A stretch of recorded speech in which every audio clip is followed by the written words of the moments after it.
जो बच्चे को डिफरेंट प्रिविलेज होते हैं या जो डिफरेंट स्कीम्स के साथ लिंक हो सकते हैं वो भी रह जाता है। लाइक मैं आपको एक चीज़ बताऊँ, लाइक एक ट्रस्ट है, नेशनल ट्रस्ट करके है, जो कि 4 डिसेबिलिटीज़ को कैटर करता है। बच्चे में मेंटल रिटार्डेशन होता है, मल्टीपल डिसेबिलिटी है, सेरेब्रल पैलिसी है, लेकिन या वो प्रॉपरली जब डायग्नोज ही नहीं हुआ है, वो प्रॉपर एक मेडिकल कंडीशन रखी ही नहीं गई है डॉक्टर्स के एंड से, उसकी वजह से वो बच्चा उन चीज़ों से भी महरूम रह जाता है।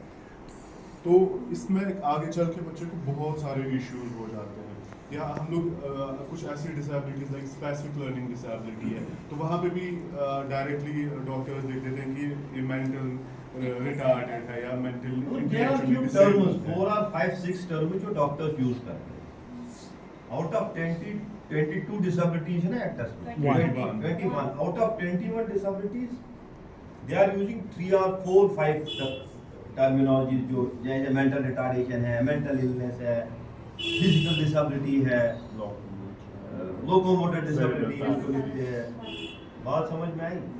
तो वो अगर आप, मुझे लगता है कि हमारे लिए खुशकिस्मती है कि आप हमारे पास आए, और अगर आप इस चीज़ को आगे पहुंचा दोगे तो वो डिसेबिलिटी सेक्टर के लिए एक बड़ा, मैं ये कहूँगा कि टर्निंग पॉइंट होगा। क्योंकि सबसे पहली चीज़ यही है डिसेबिलिटी सेक्टर। जैसे फरहान साहब कह रहे थे एक्ट है, ये नेशनल ट्रस्ट है। नेशनल ट्रस्ट में बच्चे का मेडिकल एक्सपेंसेस तक कवर हो जाते हैं, जो कि गवर्नमेंट ऑफ इंडिया दे देती है। क्योंकि आपको खुद पता है कि ये जो बच्चों को ड्रग्स लगते हैं, खासकर साइकेट्रिक ड्रग्स, वो कितने महंगे हैं। और एक बच्चा जिसका बाप मजदूरी करता है, 200, 300, 500 रुपये दिन में कमाता है, फिर उसके पास 1 या 2 बच्चे ऐसे हैं जिनको वो ड्रग्स देने पड़ते हैं, तो उसके लिए जिंदगी गुजारना कितना मुश्किल हो जाता है। बात समझ में? Surgical cost, minor surgical cost वो दे देते हैं। बट अब प्रॉब्लम ये है कि उस सर्टिफिकेट में जो उस बच्चे की बात आगे पहुंचाएगी उसमें डायग्नोस करना। बात समझ में? Thank you. और जैसे हम लोग रिहैबिलिटेशन की बात करते हैं ना, जैसे हम लोग एक प्राइम चीज़ मानते हैं एक्सेसिबिलिटी को रिहैबिलिटेशन में, वैसे awareness and sensitization is very key factor to it. Like मैं आपको अभी रिसेंटली एक एग्जांपल दूंगा, कुलगाम से ही एक वेल टू डू फैमिली से एक बच्चा है, 12 साल उन्होंने उसको बिल्कुल घर में रखा है। फादर जो है वो एक हायर सेकेंडरी में लेक्चरर की पोस्ट पे है। तो अभी उनको समहाउ पता चली है हमारे स्कूल के बारे में, और मदर बहुत ज़्यादा चाह रही है कि बच्चे का एडमिशन हो। लास्ट टाइम भी वो हमारे पास आए, लेकिन हमने चाहा कि फादर भी आए, क्योंकि जो वो एक हार्ड नट है, तो बीइंग एन एजुकेशनिस्ट वो फिर भी बच्चे को एनरोल नहीं कराना चाह रहे थे। अभी मेरी उनकी मदर से बात हो रही थी, वो फिर से कॉल कर रहे थे, प्लीज़ अब मैं घर छोड़ने के लिए भी रेडी हो रही हूँ, लेकिन आप मेरे बच्चे को एडमिशन दे लो। तो आपका आना इज़ अ बिग थिंग, यहाँ पे आना, क्योंकि अगर हम लोग सेंसिटाइज हो रहे हैं, अगर हम लोग अवेयर हो रहे हैं, we can make a bigger inclusive society. वो बहुत इंपॉर्टेंट है, क्योंकि डिसेबिलिटी के साथ साथ में ही इसके साथ स्टिग्मा एसोसिएटेड है और बहुत सारे स्टीरियोटाइप्स भी एसोसिएटेड है। So we together we can be the change agents and we can break these stereotypes and myths related to the disability. और स्टिग्मा अभी जो वेल ऑफ फैमिलीज है ना, वहाँ पे बहुत ज़्यादा है एज कम्पेयर टू जो गरीब लोग हैं ना, उनमें उतना सोशल स्टिग्मा डिसेबिलिटी को लेके नहीं है इतना बड़े खानदान। जैसे कोई बड़ी फैमिली है, रईस फैमिली है, उनमें डिसेबिलिटी किसी बच्चे में है, तो मैं ऐसा हम साइंस पता होता है कि हमारे बच्चे में क्या इशू है,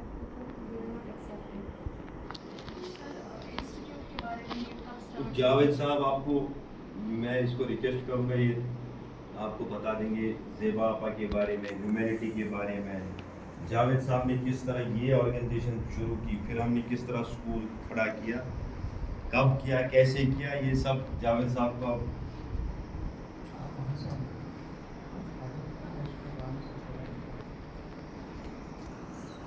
हमने पहले जो ऑर्गेनाइजेशन रजिस्टर की हुई है वो है ह्यूमैनिटी वेलफेयर, जो ह्यूमैनिटी वेलफेयर ऑर्गेनाइजेशन है। ये हमने 2003 में रजिस्टर की हुई है। लेकिन इसकी जो कहानी है वो मेरी पर्सनल लाइफ है, जो मुझे कश्मीर कॉन्फ्लिक्ट में 1997 में ब्लड इंजरी हुई, जिसकी वजह से मेरी स्पाइनल कॉर्ड इंजरी हुई।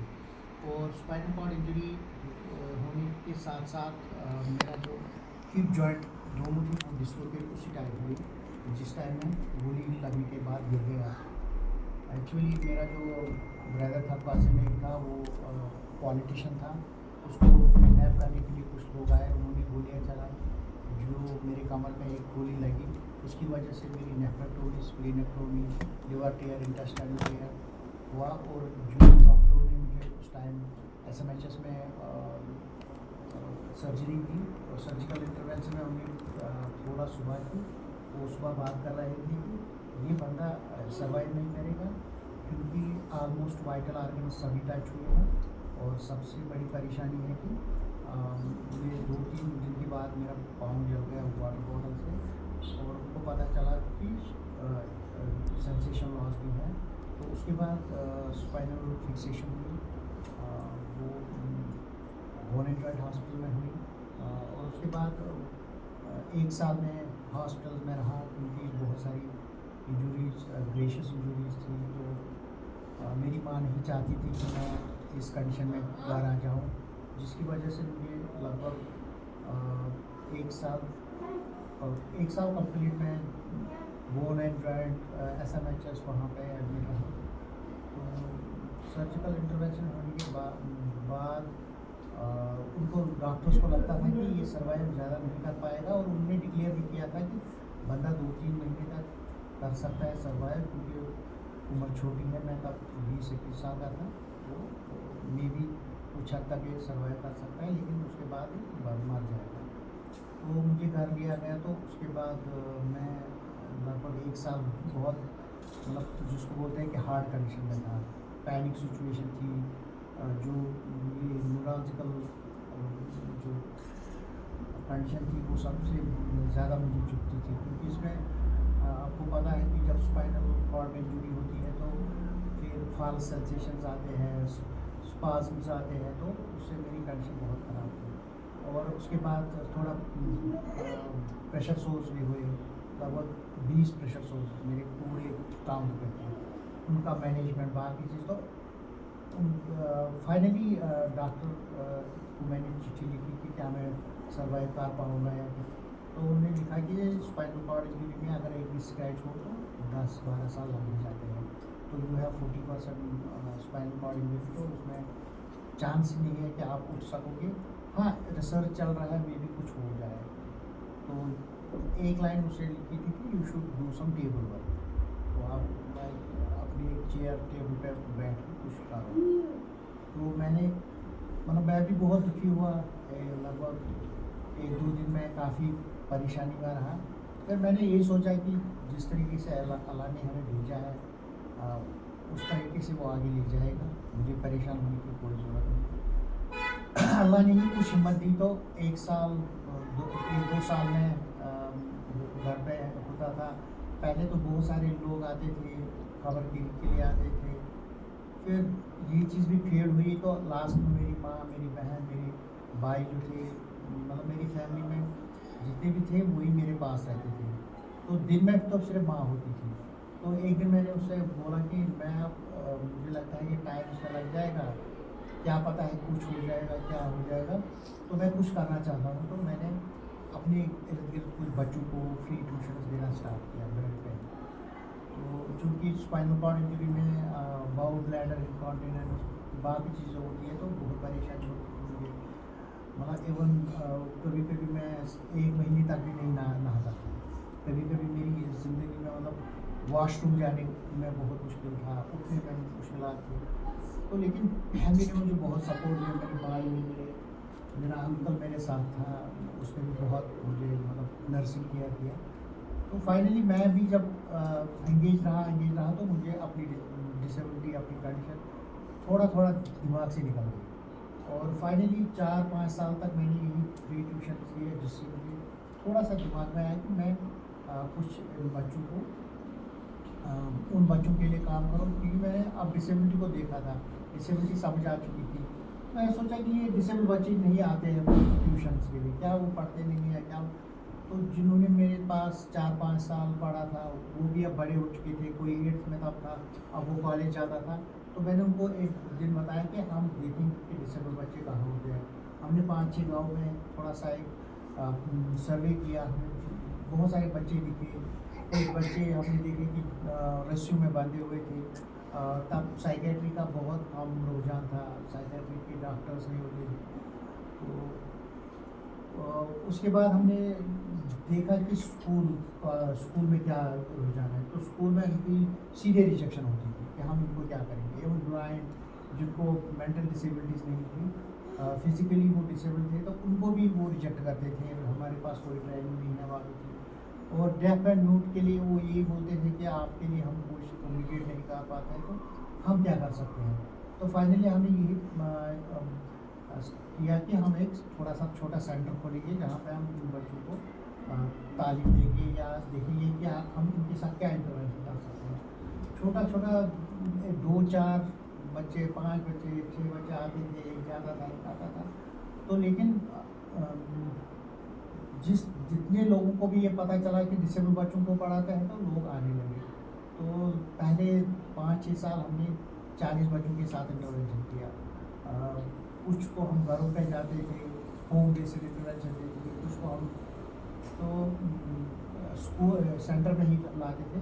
उनमें 2 बच्चियाँ थी जो ब्लाइंड थी, लेकिन अल्हम्दुलिल्लाह उन दोनों ने पीजी किया। एक ने recently Jawaharlal Nehru university JNU Delhi से PG हिस्ट्री कंप्लीट किया, वो अब रिसर्च कर रही है।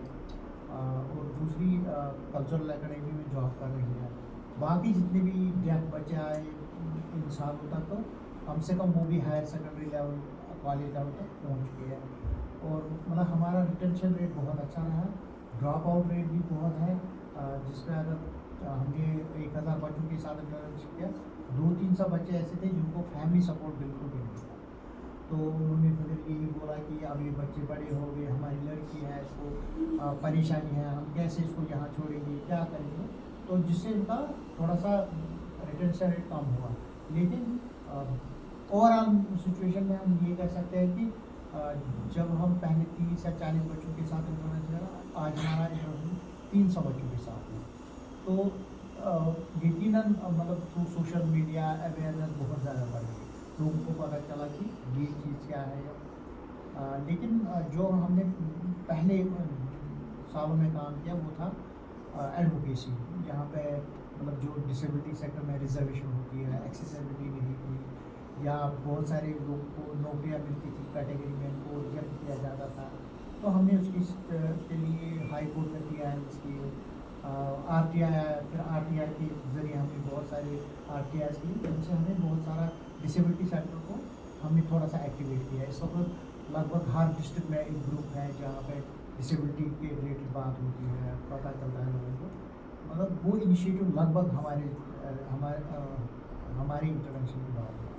इसी तरीके से बहुत सारे स्कूल्स ऑलरेडी थे, लेकिन उनकी कारकर्दगी ऐसी नहीं थी जिस तरह आज आप यहाँ देखते हैं। तो थोड़ा सा रुझान इस टाइम इसलिए भी बढ़ गया कि साउथ कश्मीर में हमारा, जिस तरह हमने बोला कि कुलगाम से हमारे बहुत सारे, हमारी एक बस जाती है कुलगाम, तो लगभग 30 बच्चे कुलगाम डिस्ट्रिक्ट से हमारे यहाँ आते हैं। तो इसी तरीके से पुलवामा, शोपियान या बाकी डिस्ट्रिक्ट से भी यहाँ आते हैं। एवं श्रीनगर के बच्चे हमें अप्रोच करते हैं कि अभी यहाँ पर कुछ ना कुछ होना चाहिए।